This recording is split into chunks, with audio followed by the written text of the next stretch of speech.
No âmbito das autárquicas de 2021, tenho vindo a conversar com várias figuras ligadas à cidade da Covilhã para falarmos de vários temas, abordarmos vários assuntos, como eu costumo dizer, conhecer para decidir melhor.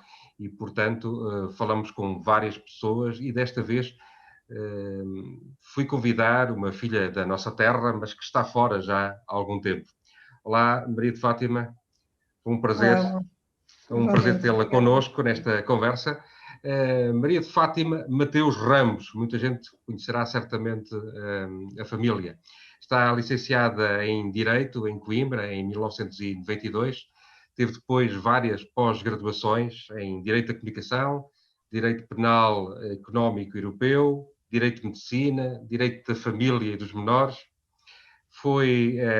É magistrada do Ministério Público desde 1999, tem um vasto currículo jurídico que eu depois deixarei escrito junto com o vídeo, porque é extenso, mas tem sobretudo uma enorme intervenção no campo da ação social, foi cofundadora de muitas associações de que certamente falaremos ao longo desta conversa.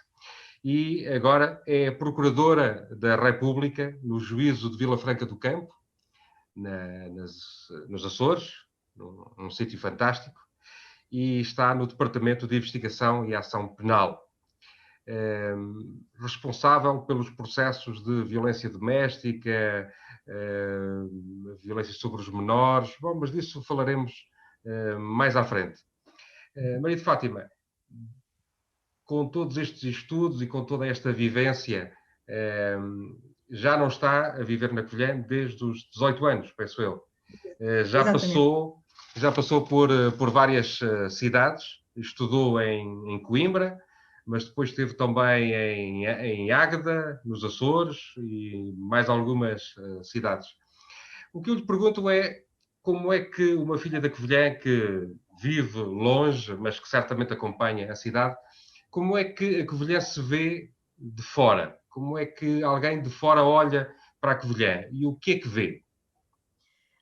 Portanto, eu saí da Covilhã com 18 anos. Eu vivi numa Covilhã pré-UBI, portanto, que é completamente diferente da Covilhã que temos hoje. Portanto, era uma Covilhã com uma cidade com preconceitos, quem quisesse voar um bocadinho mais alto era logo rotulado.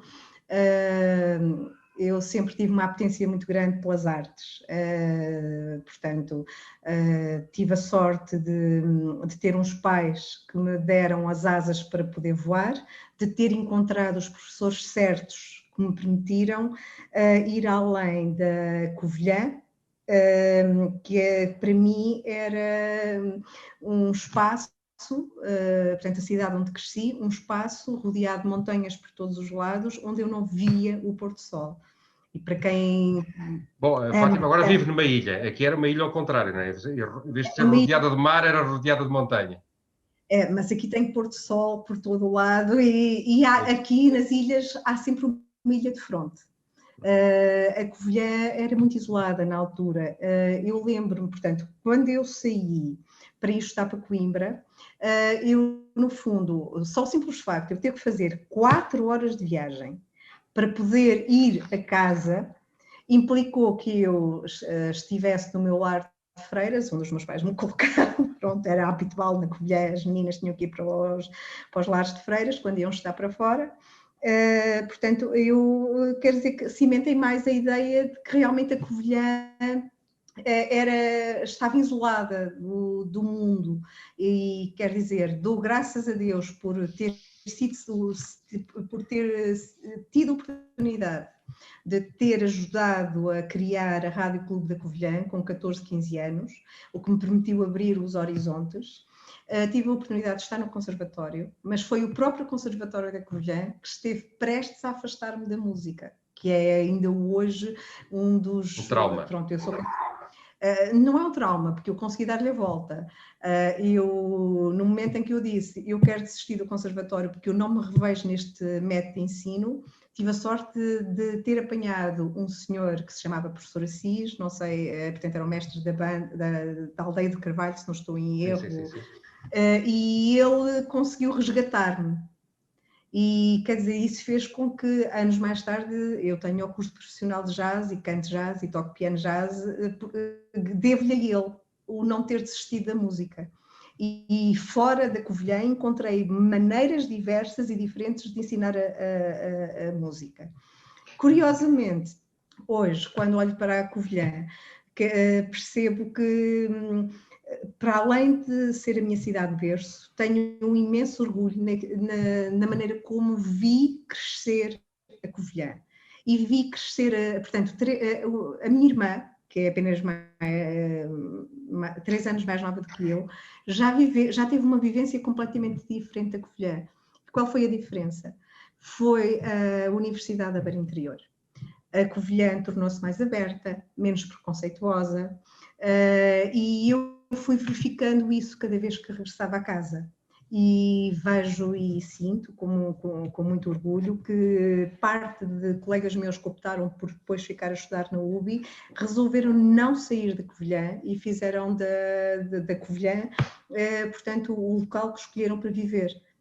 Isso é ótimo. Pronto. Há realmente uma Covilhã antes e depois da universidade. Isso nota-se em quem cá vive, mas quem está fora da Covilhã, como é que olha hoje para a Covilhã? Ou como é que as pessoas entendem a Covilhã?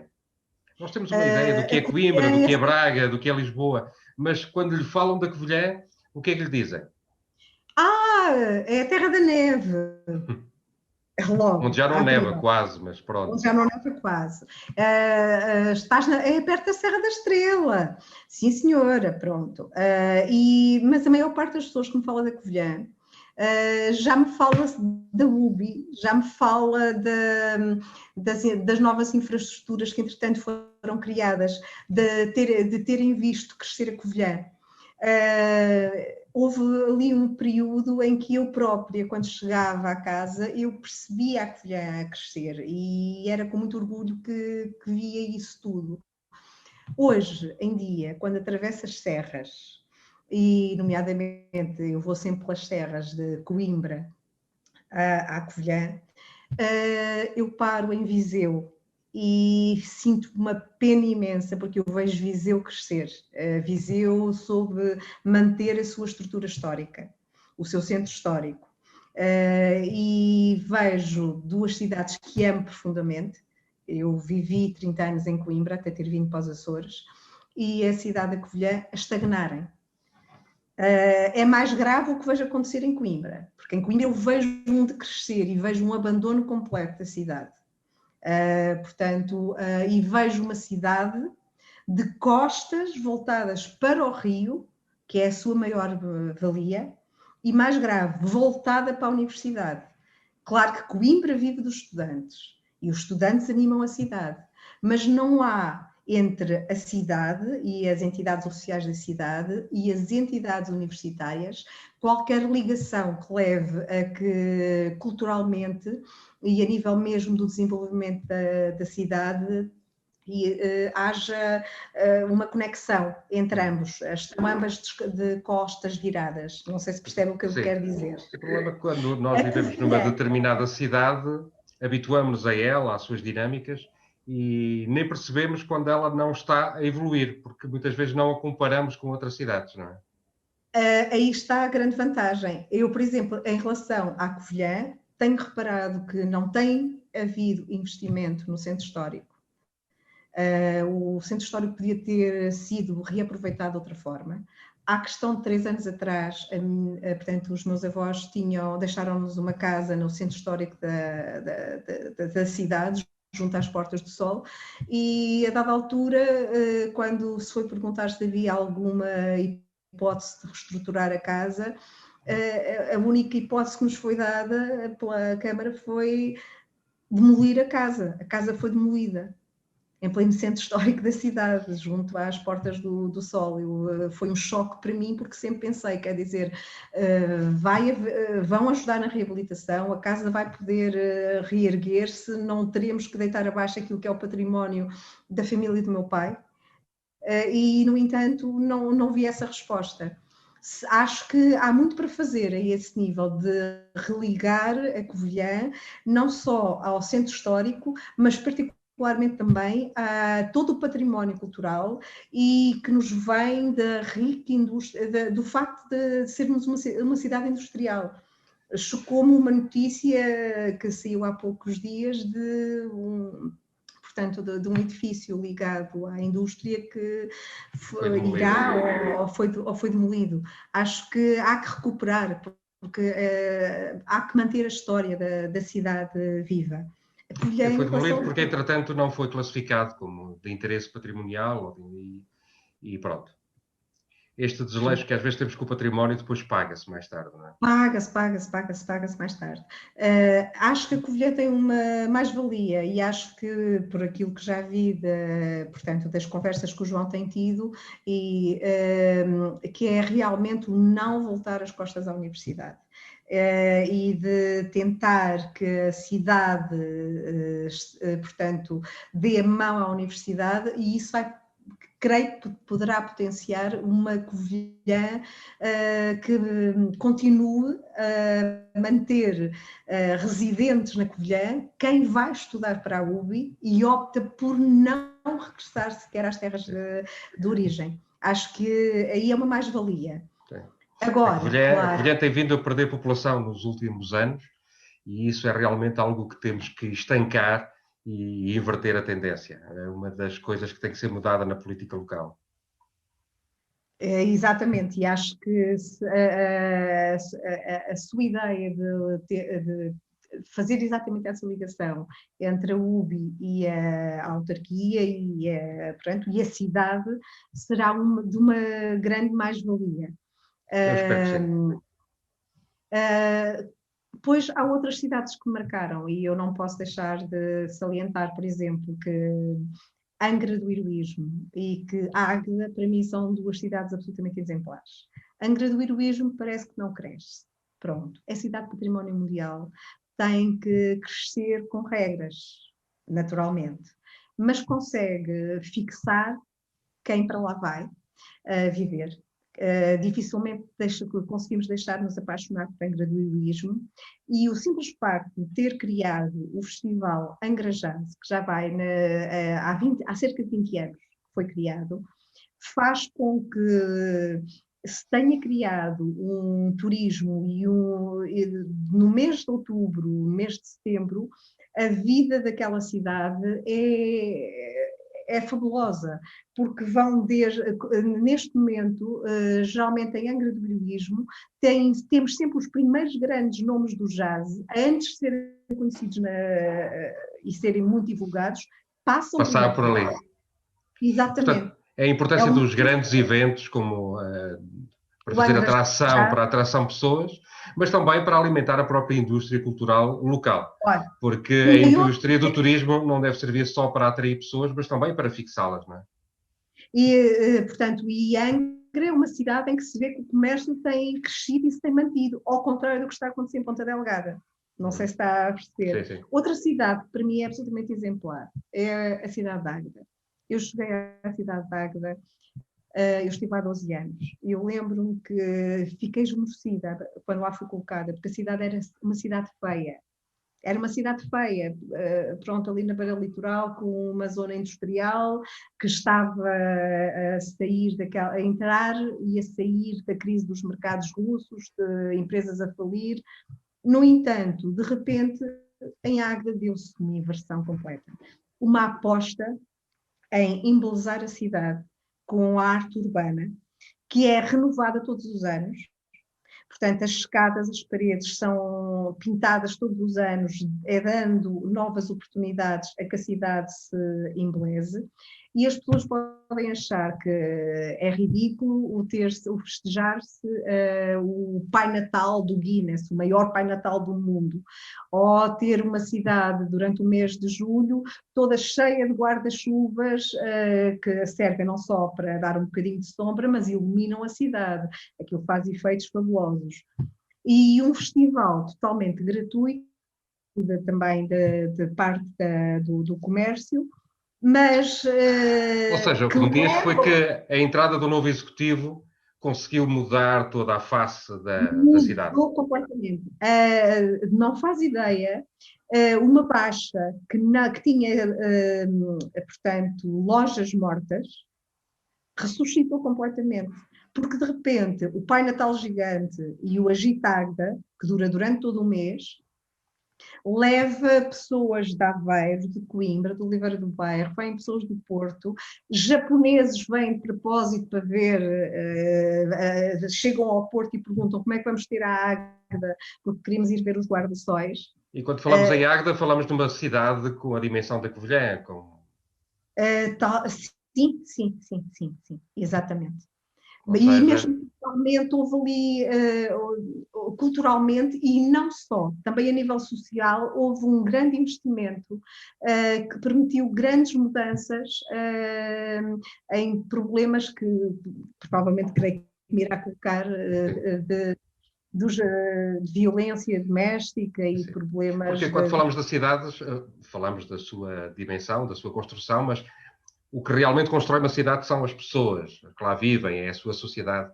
E por isso é um outro assunto que nos traz esta conversa. A Maria de Fátima, como eu já disse, está ligada ao tribunal, sobretudo com os processos de violência doméstica, maus tratos a menores e a pessoas vulneráveis. Isto é realmente uma chaga social. O que eu pergunto é se é uma chaga em si própria ou se é um reflexo de outros problemas sociais mais alargados. Olha, é um misto. Antes de mais, e por aquilo que tenho percebido, portanto, já em Oliveira das Meias, onde tinha estado colocada também, trabalhava com violência doméstica e na área dos menores. Passei 12 anos em Águeda, em que tive essa percepção, e quando cheguei aos Açores, então foi claríssimo. Foi claríssimo. Antes de mais, isto é um problema estrutural da própria sociedade. E é um problema cultural. Nós não podemos enraizado. Nós não nos podemos esquecer que os atuais agressores foram educados por mulheres, muitas delas maltratadas, e acabam por repetir os padrões que têm e que têm em casa.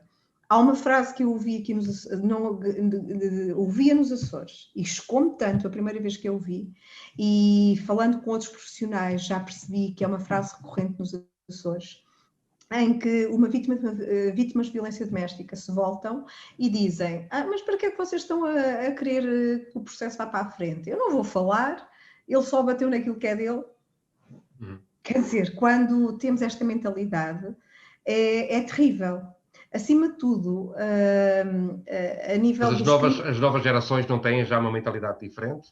Ou ainda estão imbuídas desse espírito? João, aqui nos Açores não têm. Custa muito dizê-lo, mas os Açores pararam no tempo. Mas aí estamos numa sociedade mais fechada. Mas a Maria de Fátima esteve no continente, passou por várias cidades.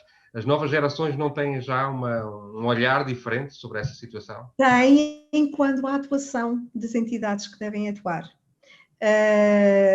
Curiosamente, portanto, em Águeda, portanto, a CPCJ, a Comissão de Proteção de Crianças e Jovens em Perigo, era muito dinâmica. Estava à frente dela o irmão da ex-procuradora-geral da República, o professor José Marques Vidal, que portanto, era um homem incrivelmente dinâmico, e se fosse necessário às 4 horas da manhã irmos tirar uma criança à casa, ele telefonava-me para Coimbra e íamos os dois, juntamente com a PSP, e retirava-se a criança em perigo. E, portanto, era um homem incrivelmente ativo. E apostou-se não só através da CPCJ, mas com o auxílio da Câmara Municipal de Águeda, bastante em ações de prevenção. Eu não sei quantas palestras dei em escolas para professores, a motivar os professores para estarem alerta para as situações, para eles próprios tentarem passar nas aulas a necessidade de quebrar esse padrão, a profissionais da segurança social e nas escolas, aos próprios miúdos. Portanto, quando dizemos que isto é uma questão jurídica, uma questão de lei, não é só isso. É uma questão educacional, o que remete também para a importância do poder local trabalhar neste campo da cidadania, da educação pública, da prevenção, da educação, não é? Sem o apoio da Câmara, não se, pelo menos em Águeda, não se tinham podido fazer o que fazem todos os anos, as jornadas de direito dos menores. Portanto, que aliás processam-se no Salão Nobre da Câmara Municipal de Águeda. Eu não sei quantas palestras dei ao longo desses 12 anos, mas a verdade é que chegou um ponto, nos últimos 2, eu em Águeda só fazia julgamentos, e tudo o que era julgamento de violência doméstica era comigo. Eu não fazia as acusações, mas a investigação, mas era eu que fazia os julgamentos. E foram anos e anos em que houve absolvições, porque a vítima, o arguido calava-se, a vítima calava-se ao abrigo de um artigo que existe no Código de Processo Penal que lhe dá esse direito, os filhos calavam-se, os familiares calavam-se. Isto foram anos e anos a fio. Nos últimos 2 anos que eu estive em Águeda, aconteceram coisas absolutamente fabulosas. O arguido chegava e dizia, eu não quero falar. Chegava à vítima e dizia, eu não quero falar. E vinham os filhos, uma geração entre os 17 e os 25 anos, e diziam, pronto, eu sei que os meus pais não quiseram falar, mas aquilo que eu vi na minha casa eu não quero para mim. E acho que a minha mãe não tem que se sujeitar a isto. E de repente eram os filhos que nos contavam tudo o que se passava na casa e lhe permitiram condenações que, portanto, que não teriam havido se eles não tivessem falado. Portanto, esse trabalho de educação e de consciencialização começou a dar os seus frutos. É? Deu. E, por acaso, tenho alguma curiosidade em falar com... Portanto, já não falo há imenso tempo com quem me sucedeu em Águeda, mas tenho alguma curiosidade em saber se essa evolução continuou. Mas basta ter conseguido chegar a esse nível da população, a faixa etária dos 17 aos 22, 25, eu na altura anotei, como eu faço muitos estudos sobre violência doméstica, anotei as idades dos miúdos que iam falando, e eu achei absolutamente fabuloso. Porque é possível, através das jornadas, que já têm sempre o apoio das autarquias. Aqui vamos ter brevemente, no dia 7 de março, no Dia da Mulher, também apoiado pela Câmara Municipal de Ponta Delgada, vamos ter umas jornadas sobre a violência doméstica. Portanto, são essenciais, porque, por um lado, podemos chegar aos técnicos. O facto de ir às escolas, chegamos aos professores e chegamos aos alunos. Isso é que é fabuloso, é chegar a quem é potencial vítima destas situações. E não é só da violência doméstica, trata-se a nível de bullying, trata-se a nível de maus tratos a menores, dos crimes de abuso sexual contra os menores, que são gravosos quando praticados pela internet. A internet, neste momento, é um meio terrível e que tem causado... E é uma nova realidade que muitas vezes nem os pais estão preparados ainda para combater ou para precaver. Tem que haver prevenção e os pais têm que ser elucidados. Há muitos manuais feitos pela PJ, pelo Ministério Público, que são espalhados, mas acho que não lhes é dada a devida importância. Eu continuo a ver crianças de 12, 13, 14 anos a conviver, aliás, a conviver com pessoas que não sabem quem são, quem está do outro lado. E há pessoas realmente completamente deformadas a um determinado nível, que conseguem simular perfis, conseguem levar as crianças a fornecer fotografias, a dar dados pessoais, e depois entra-se na chantagem a nível da própria internet. E como levar as crianças ou os jovens a dizer: isto não pode ser assim, eu tenho que quebrar. O silêncio é muito complicado. Por isso é que as ações de prevenção são muito, muito, muito, muito especiais.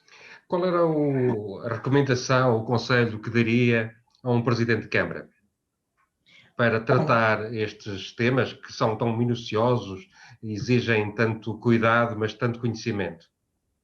Acima de tudo, não voltar as costas, portanto, aos órgãos de polícia criminal, às associações que estão ligadas às vítimas, sejam elas de idosos, sejam elas de crianças, sejam elas de violência doméstica, e não voltar as costas ao tribunal.